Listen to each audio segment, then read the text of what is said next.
नमस्कार दोस्तों, स्वागत है आप सभी लोगों का आर एस बाबा पर। हमने राष्ट्रपति के लिए याद किया, हमने उपराष्ट्रपति के लिए याद किया, अब हम लोग याद करते हैं राज्यपाल के लिए।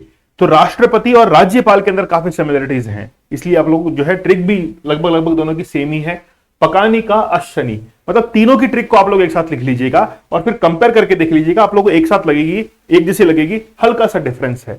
ठीक है, तो ट्रिक से थोड़ा सा चीजें कंफर्म हो जाती हैं, आर्टिकल्स कंफर्म हो जाते हैं।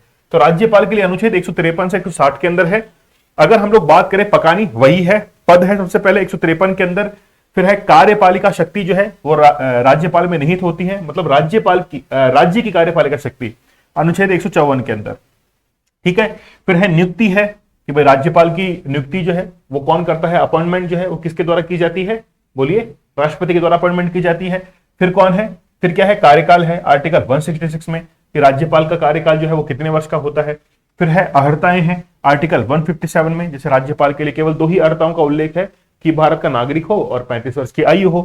फिर राज्यपाल के लिए शर्तें क्या क्या है, 158 के अंदर है, जैसे एक राज्य का राज्यपाल दूसरे राज्य में जाता है तो उसका वेतन भत्ता जो है राष्ट्रपति के द्वारा निर्धारित होता है, और भी कई बातें हैं, उसको आप लोग डिटेल में पढ़िएगा।